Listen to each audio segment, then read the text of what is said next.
Oh, I'm sure you've heard the news. Mushroom farming is the next big thing.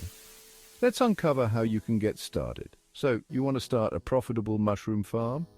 Great choice, it's easier than you think. First up, the types of mushrooms. The popular ones are button, oyster, and shiitake. Each has its charm and market demand. Now, let's talk environment. Mushrooms need a cozy setup with the right temperature, humidity, and light. Can be indoors or outdoors depending on your scale. Next, spawn and substrate. Spawn is like the seed, carrying the mushroom's mycelium. Substrate is the bed it grows on. Think straw, wood chips, or compost. Steps to start.